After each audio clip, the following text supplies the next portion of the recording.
Muri seiko muri yeZimbabwe hamanisha mwari kumati mana enyika kwamungave muri muzuva ranhasi anova iye 13 January 2026 apo muri yeZimbabwe tichitarisa pamwe chete nekuongorora kuti chiko chiri kutora nzvimbo munyika yedu yeZimbabwe pamwe chetewo nedzimwe nyika dzakatikomberedza. So kana kari kekutanga kusvika pano paZimStream TV tinokukomberesa nenyasha dzaMwari, tinokukomberesa nenyasha dzaJehovha kuti ugare waita like, subscribe, then turn on the notification bell so that you will never miss any video, so that you will never miss any update. Muri yeZimbabwe muzuva ranhasi panguva ino takubatirai update maringe nechiitiko chakaitika apo zvichinzi musoja anga achirwira ari kudivi reRussia ku Russia-Ukraine war. Zviri kunzi izvo akaurayiwa mushure mekunge apromiswa kunzi vachazopiwa mari inokwana iyo kuita 2000 to 2500 per month vachirwira vari kusaidi reRussia muhondo iri pakati peRussia and Ukraine. So ndo zviri pano muri yeZimbabwe. So zvinonzi Russia yakarecruita vanhu kubva kuma-African countries kusanganisira Zimbabwe, South Africa nedzimwe nyika ma-South African countries kuti vandorwira vari kusaidi reRussia. Asi zvisinei zvinonzi vakazofurwa muhondo iri pakati peRussia and Ukraine. Ndonyaya yatafamba nayo muri yeZimbabwe, ndonyaya yetinayo panguva ino. So toda kuverenga statement riri pano rinotaurwa iro neCrime Watch ZW ichinyatsa kutsanangura kuti chiko chakaitika dzamara muZimbabwe uyu achizourayiwa. So the picture ndiro riri pano iri muri yeZimbabwe, ndiye musoja ari pano uyu, but akanga achirwira ari kusaidi reRussia. Musoja uyu muri yeZimbabwe pabatisisei haazi musoja akabviswa kuZimbabwe National Army, haana kubviswa kuZimbabwe National Army, asi maZimbabweni vakarekrutwa kunzi aiwa endai munotirwirawo muri kusaidi rekuRussia. Yakati aiwa mari 2000 to 2500 per month imari yakawanda, regedzai tindorwira tiri kusaidi rekuRussia, dzamara azofurwa ikoko. Ndonyaya iri pano. Ngativerenge nyaya iri pano muri yeZimbabwe kuti ndazonzwisisa kuti nyaya iyi yakamira sei uye chiko chakaitika kune murume uyu. Tiri kuona akapfeka army uniform right there, anga achirwira kusaidi rekuRussia muRussia Ukraine war. Ngativerenge nyaya iri pano tinzwisise nyaya iyi zvizere. So as we are seeing here zvinonzi Zimbabwean killed in Russia-Ukraine war identified. Mandla Ndlovu, a Zimbabwean, has been named as one of the people killed in the Russia-Ukraine war. Reports say he was recruited by an agent in KwaZulu-Natal, South Africa. His widow is believed to be living in South Africa. Investigative journalist Zenzile Ndebele, reporting for Newsroom Africa, revealed that several Zimbabweans were drawn into the conflict with promises of high salaries ranging from 2,000 to 2,500 per month. According to Ndebele, 3 Zimbabweans have died in the war so far. So pari zvino zviri kunzi 3 Zimbabweans vanga vachirwira vari masoja Russia. Zviri kunzi so far 3 Zimbabweans have been killed nekuda kwekuti vanga vapromiswa mari 2,000 to 2,500 per month. So ndonyaya iri pano, ndonyaya yatafamba nayo. Zvakanaka kuti kana pachinge pabuda nyaya dzakaita sedzidzi tipinde mucomment section.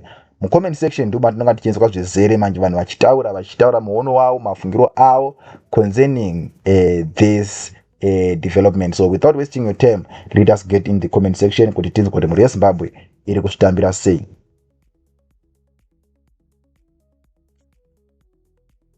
So as we are seeing here in the comment section, that was a stupid decision. Zvikanzi stupid decision ndo yakaitwa nemurume uyu kwenda kundorwira hondo yeRussia and Ukraine. So zvatiri kuona pano, and this one angosenda this GIF kana kuti GIF video ndo ratiri kuona in the comment section. Zvikanzi all because Zimbabwe left him with no choice but to die a missionary in a foreign land to fend for his family. Ndo zvinotaurwa nemuono woumwe munhu. Zvikanzi when citizens flee their own country to seek survival in war two nations. It says everything about how an unbearable life at home has become. Are we really at a point where conflict zones feel safer than our homeland? This is heartbreaking. May their souls rest in peace, and may their family find comfort. So this one is suggesting kuti muno munyika yeZimbabwe amuna hondo, but vanhu vari kusarudza kuti ngatiendei tindoenda kunyika ine hondo. Imagine munhu ari kutobva kuti aiwa nyika inogarika Ukraine ndo zviri kusuggestwa newe zvikanzi aiwa hatitarisiri kuti zvinhu zvakadaro zvinenge zvichiitika, kuti vanhu vanoti muZimbabwe muna hondo, but munhu anoona kuti aiwa kuraramira ndiri kuUkraine is better than kuraramira ndiri kuZimbabwe. Ndo zviri kungotaurwa nethis comment in short zvikanzi is 2000 high salary. Ndo zvabvunzwawo neumwe zvikanzi is 2000 high salary. Ndo maripoti kwazvaitwa neCrime Watch ZW chinzi vanga vapromiswa high salary of 2000 to 2500. So this one anga achibvunza zvikanzi is 2000 high salary. Ndo mubvunzo womwe munhu in the comment section. So tikatarisa pano mhuri yeZimbabwe pararadza kuti pane comment remunhu asina basa nekuti munhu washaya, and hatitarisiri kuti muZimbabwe mumwe muZimbabwean anotarisira kana kuti anotaura mashoko akaita sei aya kana munhu achinge aita sei munhu achinge ashaya. This one said they went there willingly, they deserve to die. What type of comment is this? Ndo zvinoreva neumwe zvikanzi vaendeko vega saka vanhu ivo vanokodzera kufa. So munhu kana achitsvaga mine, so munhu akapinda mine obva adirikerwa, zvonzi nekuti waenda ega, so kuenda ega zvinoreva here kuti munhu ava kudeserva rufu. Aiwa hatitarisiri kuti maZimbabwe teve tine mwoyo wakadaro. Ngatimboona kuti vanhu vari kumuona sei munhu uyu zvaari kupindura. Ngatimbotarisa pa this comment only ndekuti they went there willingly, they deserve to die. Toda kuona kuti vanhu vari kuti chiko in the comment section responding to this person ari kupindura mashoko ekuti munhu asina basa nevanhu, asina basa neupenyu hwevanhu. Toda kuona kuti vanhu vari kupindura vachiti chii. So this guy did not die for Russia, as most of you all might want to conclude. He died for his family. He went there in search of greener pastures. Ndo zvinotaurwa zvikanzi aiwa munhu uyu aenda in search for greener pastures. Haana kuenda nekuti anga achida kurwira Russia, but aenda achida searching for greener pastures. Maybe I can understand that, but is the risk worth it? Ndo zviri kutaurwa neumwe in the comment section zvikanzi they went there willingly and therefore knew there was a risk of death. That's different from saying they deserve to die. Ndo zvanga zvitaurwa neumwe zvikanzi resentment is building you. Zvikanzi why is a Zimbabwean in a Russia war?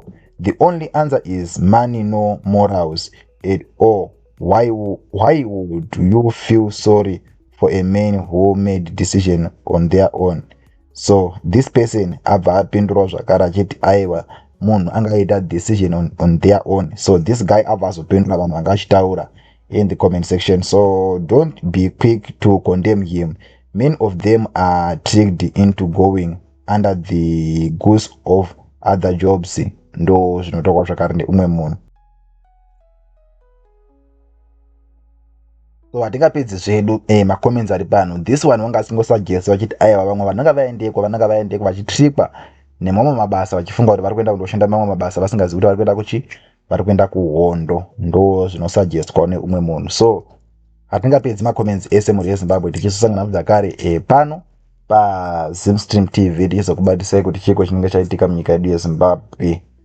To be part and parcel of our videos, of our future content, subscribe, turn on the notification bell, and it's bye for now.